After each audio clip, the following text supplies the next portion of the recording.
Welcome to Thoroughbred 360, insights, stories and strategy from the commercial world of thoroughbred racing with your host, Bruce Slade. Welcome back everybody, episode 31 of Thoroughbred 360. Of course, we had the week away travelling down to Sydney and the Hunter Valley for our annual school holidays trip with the kids. Always enjoyable getting into Sydney, showing them a few of the sort of iconic sites there in Sydney, including where Tash and I first lived together, the restaurants we used to frequent, juice bars, etc. So that's always really enjoyable. And while I was there, of course, able to catch up with Adrian, head down to track work at Randwick, see the yearling purchases from the last year, a few of them rolling through, along with the other stable stars that are heading back for the spring. And then, of course, it was down to the farm to stay at Newgate, to have the kids spend some time on the farm, do the feed runs. My favourite part of the whole trip, to be honest with you, is those early morning feed runs with the family, feeding all the young stock there at Newgate. And of course, we also had some pony riding, some motorbike riding, thanks to the Comerford family, and also a little bit of poker there as well. And I learnt the hard way there that there's a definite downside to not being very good at bluffing.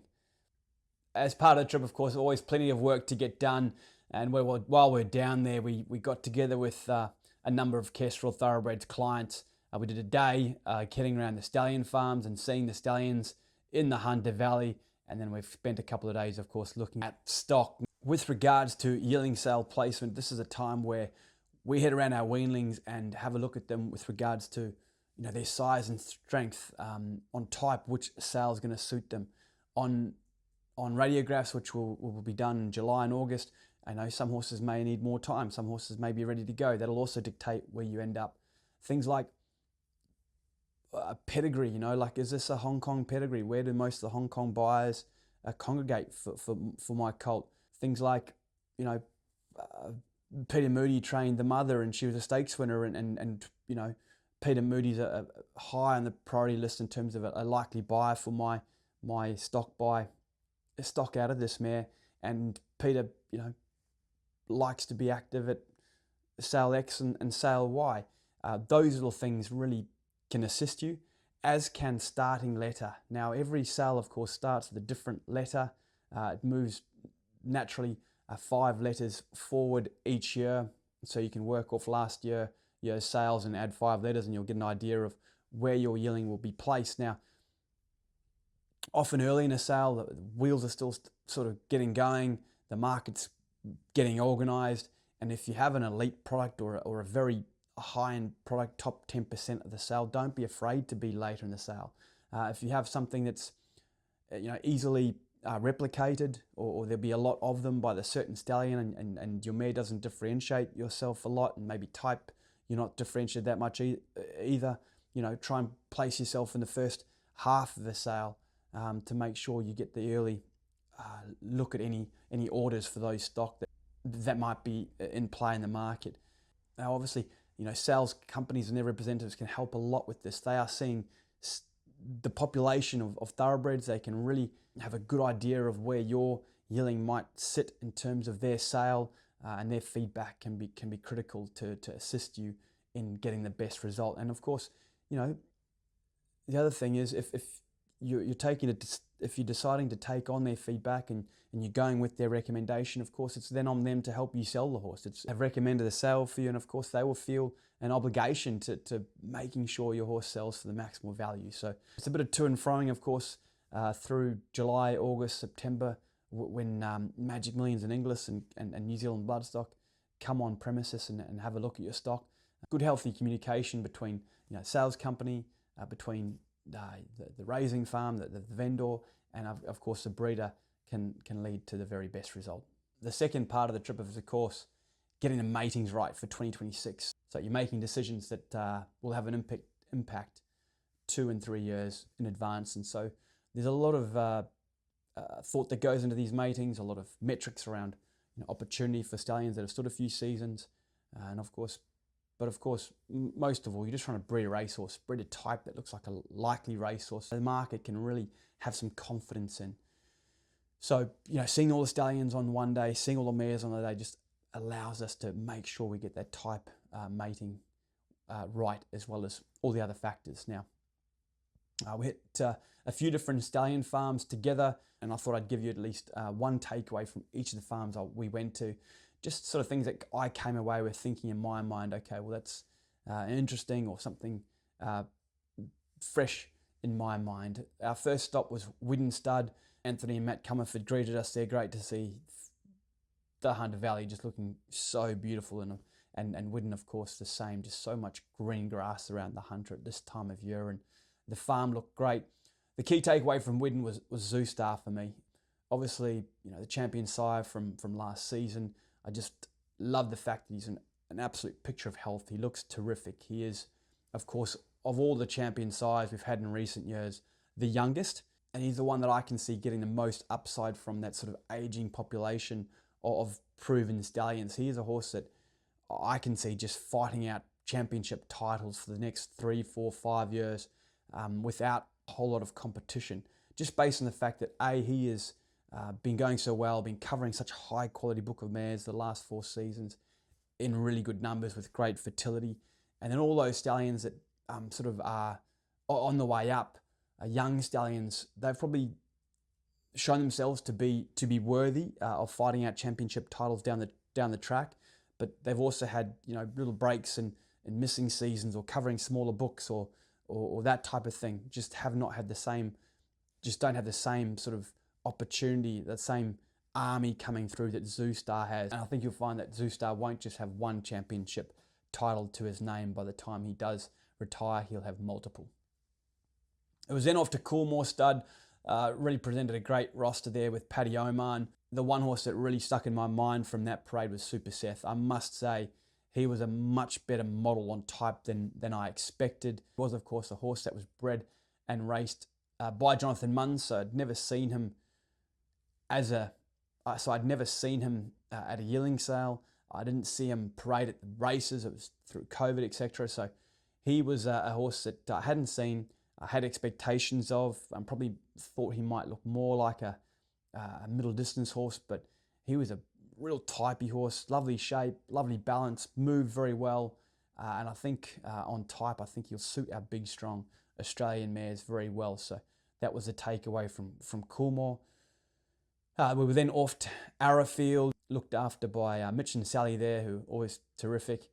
The one thing that came away from that parade for me was the Autumn Sun. And, what Mitch was talking about with him was just the temperament he leaves. And the one thing we probably don't talk enough about when we do our matings is temperament, trying to get the right temperaments together. If you do have a mare that maybe let herself down on race day but was very, very fast, you're looking for stallions to breed a bit of good temperament into them, to help them perform at their best, or their progeny perform at their best down the track. And the Autumn Sun is a horse that constantly comes up from breakers and trainers just how relaxed and what good-natured horses they are. And of course, we saw that firsthand with the Autumn Sun, with their stallion manager, Joe Hickey, handing Tina Bacon, who was on our tour, some carrots to feed the Autumn Sun mid-parade, which I thought was a cool little part of the parade to break it up, but B, just showcased what a lovely, lovely natured horse the Autumn Sun is. And of course, he passes that on to his progeny. We're then over to Vinery, of course, who are now combining with Kiora. The Kiora stallions hadn't quite moved over yet to the Vinery premises, but we did see Ole Kirk at Vinery, and he was a horse I sort of came away with thinking, that horse, initially when they put him up to $100,000 this year, I thought, gee, that was, I was surprised that he went up. I thought he might stay around the same. It wasn't a huge jump from 90 to 100, but I just thought he might stay the same. But, when you have a look at that horse, such a lovely big horse, a horse that I looked forward to seeing again, just because we've had a lot of luck buying his stock. Of course, King Kirk, we've got a really nice filly, a couple of really nice fillies coming through for him as well. One that we'll see debut next week for Adrian Gay, Touchwood, that I think might be a real star for Ole Kirk in the making. But I think that's the thing with this horse. He's doing a really good job on the track. Obviously, he has to be managed in terms of his fertility. I think he covers two mares a day to manage that. And he's got a huge shareholder base too. So there's actually not that many outside noms. So I think I came away from Vinery thinking to myself, you know what, I like that stallion. I think he's going to make it in the long run. And I now understand, at $100,000, it probably just allows him to manage his book a little bit easier. Given the last 2 seasons, he's just been absolutely swamped with demand. And I think he's a horse that, to be fair, is going to hold that $100,000 plus service fee for the rest of his life going forward. That obviously a prediction. I get things wrong, but I just came away having a lot of confidence in Ole Kirk going forward. And I think it's important that he's had good runners in stables that are big yearling buyers, and I can see that demand that we've seen in the breeding shed for Ole Kirk carrying on through the sales going forward. We then stopped for a bit of lunch and it was off to Newgate Farm. Of course, work with Henry, Jim, the whole team there very closely. It was great to see all the team, the farm looking terrific, and also know that roster back to front, but it was the first time I was able to see Woderton in the flesh without a saddle on. It was also, of course, the first time he was paraded publicly, actually, since he's come off the racetrack from the Chris Waller yard, and I must say, he is a 10 out of 10. He is going to be a horse that is a look and book sort of horse. People are going to love him when they see him in the flesh. You can see why he made him $1.6 million. You can see why he was a sale-topping yearling himself. He has lots of quality, lots of scope, nice bit of leg, and he had all that without losing any sort of pip or strength or width through his hocks. Like, he's a really great shaped horse, a horse that's going to really suit our Australian broodmares, particularly that sort of Danehill, Redute's Choice line, Fastnet Rock line mares that perhaps a neat, sharp and square and just need that little bit of leg and a little bit of quality. He's going to be a lovely, lovely horse for those. Finally, it was off to Darley Godolphin. Of course, Arvin does a terrific job there, and it was the first time I'd laid eyes on Tentaris. Now Tentaris this year is probably Australia's most in-demand stallion. Of course, Godolphin only cover a small book with their first season stallions, 130. Of course, have a large number of their own mares going to the horse. So that made for a stallion with a big profile, $60,000 plus GST in a tricky sort of commercial year. He was just an easy horse to want to mate to commercially. But I think when people see him on type, they will see him in the flesh. If they were on the fence at all, once they see him, they'll be absolutely converted. He's everything you'd expect in terms of his race record. He's square, he's powerful, but he's got a great movement and seems to have a lovely, lovely attitude to go with it too. Very grateful that clients of mine, Allums, No Cab and Cross Park have had access to Tentaris, but also I sort of came away thinking, geez, I'd love some more access. I'd love another 2, 3, 4, 5 noms in that horse, but just not to be. Very grateful to have 3. Wish I could have more in Tentaris. Loved them in the flesh. Some race results of commercial significance to round out this week's podcast. While we're away, of course, the Tats Tiara was won by Splashback, a mare by this top European stallion Le Havre, and a mare now that since her yearling purchase, her inspired yearling purchase at Arcana October in 2021 by Arthur Huyu and John Foote in collaboration. She's now a Group 1 winner. She's by Le Havre, like I mentioned, a leading sire in France, but she's also out of a Group 2 winning Danehill Dancer mare who's produced 2 Group winners. And this mare, Splashback, her half-sister, who's a Group winner, has now gone on to produce 2 stakes winners in her own right by Dubawi. So massive bit of pedigree. Paige, this, as I mentioned, a Group 1 winner as well now, this mare.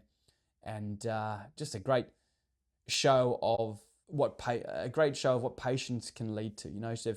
She's a mare that some 3 years ago, couldn't break her maiden on debut. At a second start, she won at Donald in September in 2023. So 3 years later, slowly but surely, she's improved. She's been placed right. She's let physically mature, and Graham Begg now winning a Group 1 with her, and as I say, she's worth 7 figures plus on the back of the Tats Tiara victory.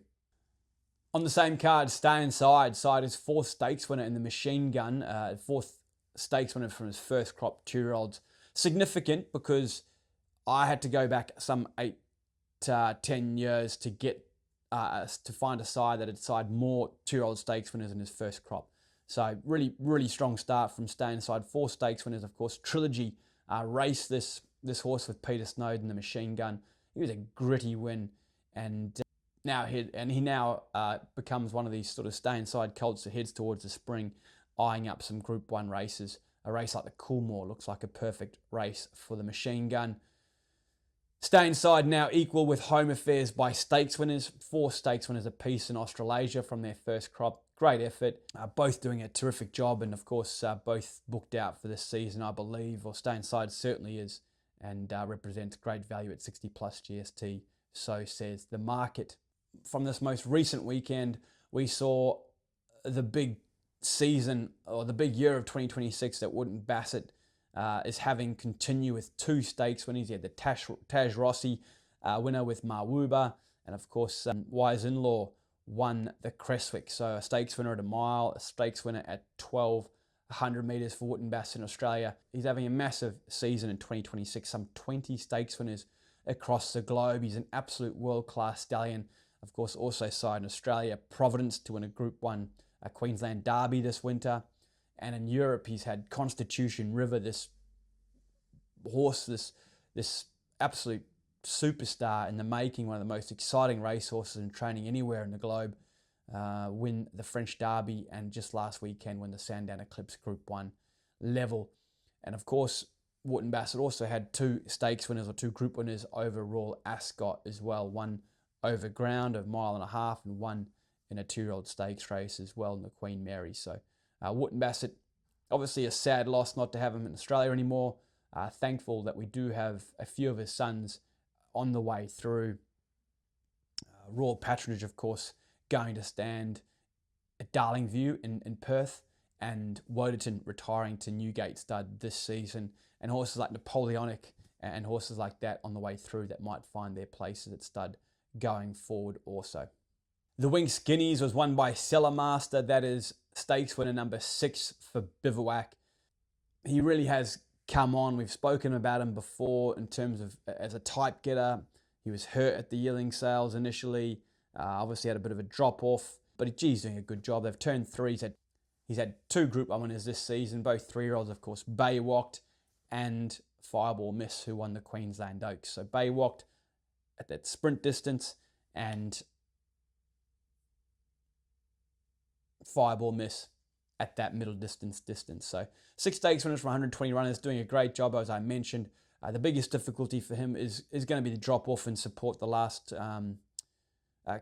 couple of crops he's got on the ground. I think he's got 53 foals on the ground, or weanlings on the ground currently, and 80 yearlings. So that, in contrast to his first foal crop of 120, just sees that there probably is going to be a drop off in terms of numbers coming through for him. He did get a good book of 100 metres last year, and this year I believe he's fully booked. So he's just going to have to sort of wade through some quiet patches probably going forward, but doing a nice job, and long term looks like a horse that can hold his own in the Australian commercial stallion ranks. Russian Revolution, another horse that has side 2 Group 1 winners this season. He produced General Salute to become his 4th stakes winner of the season, having a breakout year, Russian Revolution, in terms of hitting some new peaks. Now, this is a horse like Bivouac. Started enormously strong. He was a champion first season side, champion second season side, and then on the back of a drop in support in his 3rd and 4th seasons, he's been quiet the last 2 seasons. But the books that he covered on the back of being champion first and second season side are now starting to come out. They are 2-year-olds this season, and of course his yearlings as well on the way through. So this is a horse that you can expect to see ramp up in the coming seasons. Of course, from that first crop of 2-year-olds, first good crop of his current 2-year-olds, he's produced Lara Antipova, the unbeaten Group 1 winning filly in New Zealand, along with Lumbini and Max Lee's Classic winner, etc. So expect to see the rise of Russian Revolution again. As I mentioned, his 4th stakes winner for the season. He's a top 10 active sire currently by winners. I think he's top 12 by earnings in Australia right now, getting his winners in Hong Kong as well. And like Bivouac, he's had 2 Group 1 winners this season. So Libertad and Lara Antipova. Now, that was interesting. I did have a look at the stallions as part of my Newgate work who had sired 2 or more Group 1 winners this season. There's 9 of them in 25 and 26. That's racing season in Australasia. Schnitzel led the pack team with 6 Group 1 winners. Street Boss had 4. I'm Invincible had 3. And then the group of stallions who had 2 Group 1 winners, 2 individual Group 1 winners this season, included Russian Revolution and Bivouac, also the New Zealand sire Savabeel and Prasia, and the Autumn Stun from Arrowfield as well. So that's where the 9 came from for stallions that were able to leave more than one horse to win at the absolute peak, the pinnacle of our game. Finally, we'll end with Arabian Rose. She won the Glass House. She was the 4th stakes winner for the season for Alabama Express, this nice young stallion for yearling. She's trained by a really good up-and-coming young trainer on the Sunshine Coast, and James Healy, and she's doing a nice job putting a nice record together. Alabama Express, another horse that's popped up on my radar through the work I've been doing for my clients, just trying to mate mares to stallions who have nice upside or nice opportunity coming through for them. Horses that can really get some real market currency for my clients by the time they sell yearlings bred in 2026. And this horse came out as part of what I've termed the 300 Club. There's 3 stallions there that covered massive books in 23 and 24, both seasons, to the point where they've got over 300 live foals, something we haven't seen for a long time by one stallion, never mind 3. They've got over 300 live foals who will be in the middle of their 4-year-old season and the middle of their 3-year-old season. So they'll have established themselves. They would have won their black type races and given real market currency to them. Huge opportunity. And the 3 stallions I mentioned are Alabama Express. He leads the way with 313 foals from his 23 and 24 crops. And then Home Affairs and Tassort, they both had 301 live foals on the ground from those respective seasons. So if you are breeding a mare in 2026, look out for those stallions in terms of huge opportunity, huge numbers coming through to put their name in lights. And of course, any highlight horses, any commercial stakes results from that progeny will have a direct input or a direct impact on the yearling you sell in 2029. That is all for episode 31. Like I say, great to be back. Thank you for listening this far through. Appreciate all the support, all the messages. Please send some comments. Keep giving us some feedback. It all helps and also keeps us going to know that you are watching, listening, and enjoying or even learning things from watching the Kestrel Thoroughbred 360 show. Bye for now.